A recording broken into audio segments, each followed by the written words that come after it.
Assalamualaikum warahmatullahi wabarakatuh. Kami dari kelompok 2 akan memaparkan video pembelajaran kami yang berjudul Adaptasi Hewan dan Tumbuhan. Nah, saya akan memperkenalkan pemateri-pemateri yang ada di dalam video pembelajaran kami. Yang pertama saya sendiri Cicilin Karamaha, dan pemateri kedua Rianti Duwila, dan pemateri ketiga Nurfadila Dalun. Selamat menyaksikan.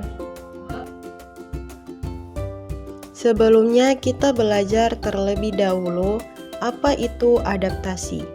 Adaptasi adalah cara makhluk hidup menyesuaikan diri dengan lingkungannya. Tujuannya yaitu yang pertama, makhluk hidup itu ingin memperoleh makanan, air, dan udara, kemudian mempertahankan diri dari kondisi cuaca atau lingkungan fisiknya, dan mempertahankan diri dari musuh alaminya.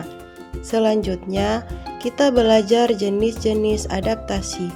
Jenis-jenis adaptasi ada 3, yaitu adaptasi morfologi, adaptasi fisiologi, dan adaptasi tingkah laku. Adaptasi morfologi yaitu adaptasi penyesuaian diri yang meliputi bentuk tubuh, sehingga tampak jelas dari fisik tubuhnya. Contohnya ada bentuk paruh, bentuk mulut, dan bentuk kaki. Kemudian adaptasi fisiologi yaitu penyesuaian diri yang meliputi fungsi organ dalam tubuh, sehingga tampak jelas dari fisik tubuhnya. Yang ketiga yaitu adaptasi tingkah laku, ialah penyesuaian diri yang berupa perubahan tingkah laku dari makhluk hidup. Nah, kali ini kita akan belajar tentang adaptasi hewan untuk memperoleh makanan yang ditandai dari bentuk mulut serangga. Yang pertama, ada jenis mulut penggigit dan mengunyah yang dimiliki oleh belalang. Kemudian ada jenis mulut penusuk dan pengisap yang dimiliki oleh nyamuk. Dan yang ketiga yaitu jenis mulut penjilat yang dimiliki oleh kupu-kupu. Selanjutnya adalah adaptasi hewan untuk memperoleh makanan berdasarkan bentuk paruh burung. Yang pertama adalah jenis paruh pemakan ikan. Paruhnya panjang dan berkantung besar di bagian bawah. Contohnya dimiliki oleh burung pelikan dan burung bangau. Berikutnya adalah jenis paruh burung pemakan daging. Cirinya paruhnya tajam, kuat, runcing, dan membengkok di bagian depan. Contohnya dimiliki oleh burung elang dan burung hantu. Kemudian ada jenis paruh pemakan biji. Cirinya paruh pendek, tebal, dan runcing yang dimiliki oleh burung pipit. Kemudian ada jenis paruh pemakan madu, yaitu cirinya paruh kecil, runcing, dan panjang yang dimiliki oleh burung kolibri. Kemudian yang terakhir adalah jenis bentuk paruh burung pemakan serangga. Paruhnya runcing dan panjang seperti yang dimiliki oleh burung pelatuk. Berikutnya adalah adaptasi hewan untuk memperoleh makanan berdasarkan bentuk kaki burung. Yang pertama adalah jenis burung petengger, memiliki jari kaki panjang dan datar. Contohnya pada burung kakatua dan burung nuri. Kemudian ada jenis kaki burung perenang, seperti pada bebek dan angsa yang memiliki selaput pada kaki karena membantunya untuk berenang di air. Kemudian ada jenis kaki burung pengais dengan ciri 3 jari menghadap ke depan dan 1 tumbuh belakang seperti yang dimiliki oleh ayam dan kalkun. Kemudian ada jenis burung pemanjat, yakni terdiri atas 4 jari kakinya, 2 di depan dan 2 di belakang. seperti yang dimiliki oleh burung pelatuk. Kemudian juga ada jenis kaki burung pencengkram, yakni cirinya jari kaki pendek, cakar kuat, kukuh, melengkung, tajam, seperti yang dimiliki oleh burung elang dan burung hantu. Selanjutnya adalah adaptasi hewan untuk memperoleh makanan. Berdasarkan bentuk giginya, hewan karnivora memiliki gigi taring yang tajam untuk menggoyah mangsa seperti yang dimiliki oleh harimau, serigala, dan buaya. Kemudian, hewan herbivora memiliki gigi serim yang tajam untuk memotong dan gigi geraham untuk menggilas makanan, seperti yang dimiliki oleh sapi, kuda, kambing, dan lain-lain. Kemudian hewan omnivora memiliki gigi seri, gigi taring, dan gigi geraham yang berkembang dengan baik seperti pada kera dan monyet. Selanjutnya kita belajar tentang adaptasi tumbuhan terhadap lingkungan yang dibedakan menjadi 3 jenis, yaitu tumbuhan hidrofit, higrofit, dan tumbuhan xerofit. Tumbuhan hidrofit adalah tumbuhan yang hidup di air. Ciri-cirinya memiliki akar serabut dan lebat yang berfungsi untuk menjaga keimbangan supaya tidak terbalik di air. Kemudian memiliki batang atau tangkai daun berongga yang memudahkannya mengapung di air. Kemudian memiliki daun tipis dan lebar yang berfungsi untuk mempercepat penguapan air. Contohnya, tumbuhan hidrofit adalah enceng gondok, teratai, kangkung air, talas, dan lain-lain. Kemudian selanjutnya adalah tumbuhan higrofit. Tumbuhan higrofit adalah tumbuhan yang tumbuh di tempat lembab, memiliki ciri-ciri batang tidak tampak, kemudian daun mudah menggulung. Contohnya, tumbuhan higrofit adalah tumbuhan paku, tumbuhan lumut, dan lain-lain. Yang ketiga yaitu tumbuhan xerofit yang memiliki air akar panjang untuk memperluas daerah penyerapan. Kemudian batang tebal berlapis lilin yang juga berfungsi sebagai tempat menyimpan cadangan air. Xerofit juga memiliki daun berbentuk duri yang berfungsi untuk menjaga penguapan air. Contohnya, tumbuhan xerofit adalah kaktus, pohon buah naga, dan lain-lain. Selain ketiga jenis tumbuhan tadi, ada juga beberapa tumbuhan lain yang beradaptasi terhadap lingkungan, sepertinya contohnya bakau. Bakau hidup di tepi pantai. Bakau memiliki akar unjung yang membuatnya untuk tetap kokoh dan membantu menyangga barang agar tidak mudah roboh karena terhampas ombak. Bakau yang berjenis kayu api memiliki akar napas untuk menambahkannya menyerap oksigen di udara.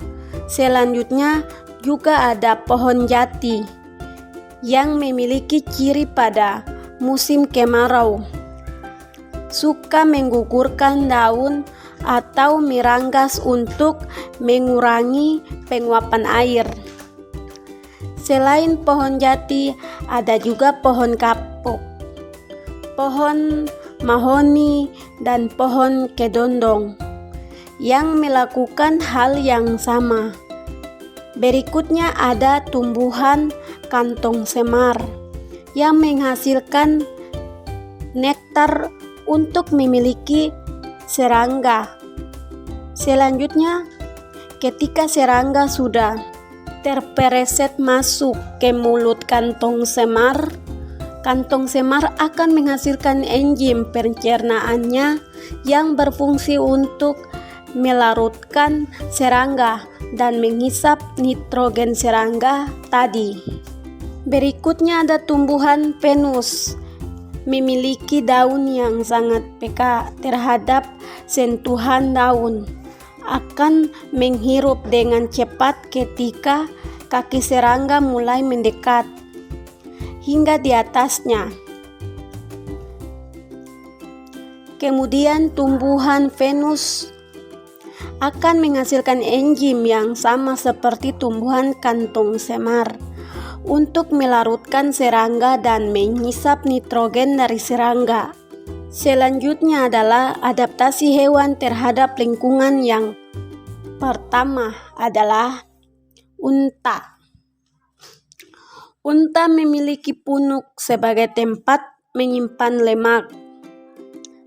Cadangan lemak ini kemudian akan dipecah untuk menghasilkan energi dan juga air. Ketika si unta tidak makan apapun, unta juga memiliki bulu mata dan bulu kaki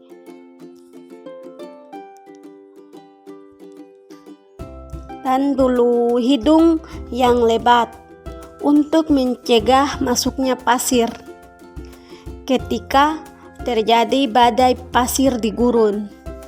Unta juga memiliki kaki yang panjang dan telapak kaki yang lebar yang dapat mencegahnya jatuh terperosok ke dalam pasir.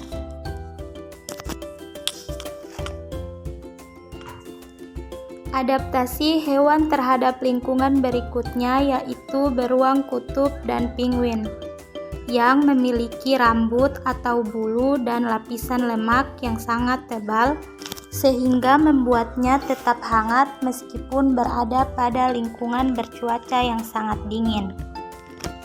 Hewan berikutnya yaitu kelelawar dan lumba-lumba yang memiliki kemampuan ekolokasi, yaitu kemampuan untuk mengenali lingkungan sekitar dengan bantuan gelombang bunyi.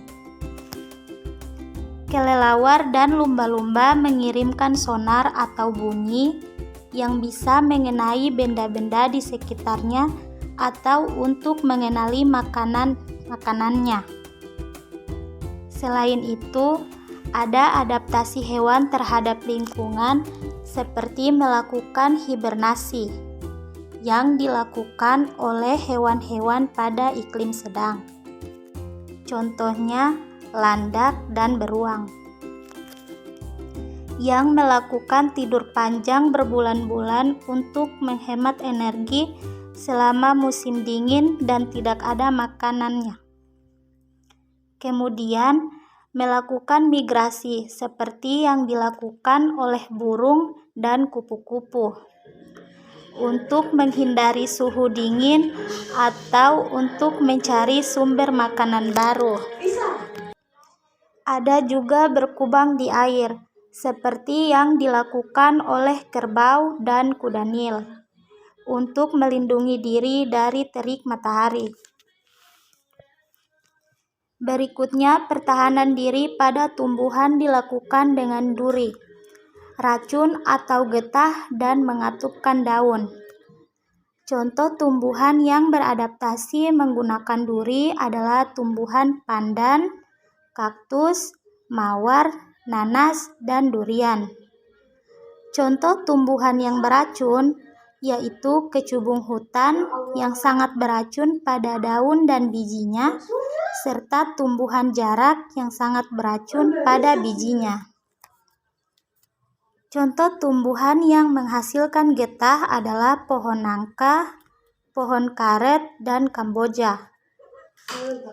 Kemudian ada juga tumbuhan yang mengatupkan daun sebagai bentuk pertahanan dirinya, seperti yang dilakukan oleh tumbuhan putri malu atau Mimosa pudica. Selanjutnya, cara hewan melakukan pertahanan diri adalah dengan melakukan kamuflase, yaitu kemampuan menyamarkan diri seperti warna atau bentuk tubuh dan lingkungannya, seperti pada belalang daun, bunglon, dan cicak pohon. Kemudian ada juga perilaku mimikri, yaitu kemampuan meniru bentuk fisik atau perilaku hewan lain, seperti yang dilakukan oleh ulat swallowtail, yaitu meniru ular hijau agar tidak dimangsa burung. Kalian bisa lihat pada foto sebelah kiri adalah ulat dan sebelah kanannya adalah ular hijau yang ditiru oleh ulat swallowtail. Kemudian ada autotomi, yakni kemampuan untuk memutus bagian tubuh dan menumbuhkannya kembali, seperti pada cicak dan kadal yang melepaskan ekornya ketika dikejar musuh. Kemudian ada hewan yang menghasilkan kelenjar bau, yakni bau tak sedap untuk melindungi dirinya dari pemangsa, seperti pada walang sangit dan sigung. Selanjutnya, ada juga hewan yang melindungi dirinya dengan menghasilkan bisa, seperti ular, kalajengking, dan lipan. Ada juga hewan yang menghasilkan sengat seperti anemon, ubur-ubur, dan belut listrik. Selain itu, ada juga hewan yang berpura-pura mati untuk mengelabui pemangsanya, seperti yang dilakukan oleh kumbang badak. Ada juga hewan yang menggulung dirinya untuk melindungi diri dari pemangsa, seperti yang dilakukan oleh terenggiling, landak, dan kaki seribu. Ada juga hewan yang menyemprotkan tinta untuk mengecoh musuhnya, sehingga dia dapat berenang menjauh dari bahaya yang dilakukan oleh cumi-cumi.